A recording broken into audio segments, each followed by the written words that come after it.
Chers amis, bonjour et bienvenue sur cette chronique géopolitique des chrétiens d'Orient.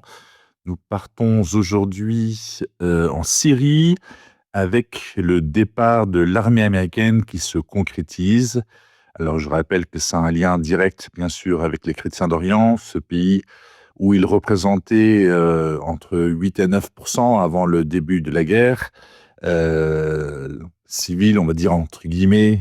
Je l'ai déjà dit sur ces ondes, en réalité une guerre internationale avec des pays de la région et aussi des pays occidentaux qui s'en sont mêlés et avec comme résultat l'arrivée au pouvoir maintenant le président syrien qui était Al-Shara, l'ancien patron de Al-Qaïda en Syrie, le front Al-Nusra.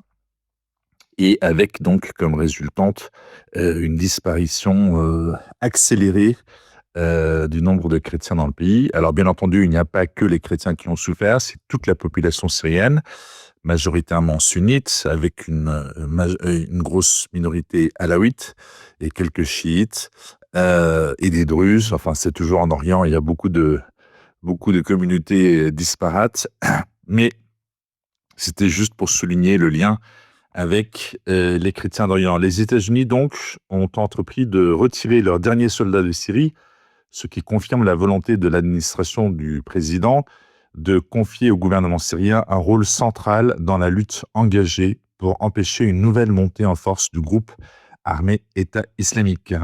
Le processus survient après que des milliers de personnes liées à l'organisation terroriste ont profité du chaos suscité par des affrontements récents entre l'armée et les forces kurdes pour s'échapper de prisons situées dans le nord-est du pays. Tiens, comme c'est étonnant. Les troupes américaines qui devaient avoir quitté complètement le territoire d'ici un mois, qui devraient donc, selon un responsable syrien, ont commencé lundi à se retirer de la base de Kasrak dans la province de Hasakeh en emportant vers l'Irak voisin du personnel et des véhicules blindés. Le contingent restant de soldats américains, qui avait été réduit déjà de 1500 à 900 personnes depuis juillet, sera concentré dans la base de Ramelan, près de la frontière irakienne, en vue d'être retiré à son tour. Le président Trump avait suscité une vive controverse, vous vous en souvenez sans doute, durant son premier mandat, en annonçant à 2 reprises son intention de retirer les troupes américaines du pays avant de faire marche arrière. Les Kurdes, qui comptaient sur la présence américaine pour freiner toute action agressive du régime de Bachar el-Assad à l'époque, à leur rencontre, avaient été en première ligne contre l'État islamique et s'étaient donc sentis trahis. Le président intérimaire de la Syrie, Ahmed al-Shara, un ancien, je l'ai dit tout à l'heure, patron d'Al-Qaïda dans le pays, ayant pris le pouvoir en décembre 2024, s'est progressivement approché de l'administration américaine durant la dernière année. Il a reçu son aval pour lancer une offensive dans le nord-est qui a permis de reprendre de vastes pans d'un territoire contrôlé par les Kurdes depuis des années. Elle s'est terminée à la fin de janvier par un accord qui reconnaît l'autorité du gouvernement central sur la zone tout en assurant une autonomie restreinte à cette communauté ethnique. L'accord en question prévoit notamment que les combattants des forces démocratiques syriennes formeront un bataillon distinct au sein de l'armée. Les dirigeants kurdes auraient préféré que les soldats américains demeurent sur place à titre de garantie, même si leurs peurs ont été réduites par le comportement récent de Damas. Le secrétaire d'État américain, Marco Rubio, a déclaré à la mi-février que son pays aimait la trajectoire actuelle de la Syrie et entendait l'aider pour qu'elle continue dans une direction positive. Bon, reste à voir sur le terrain, évidemment.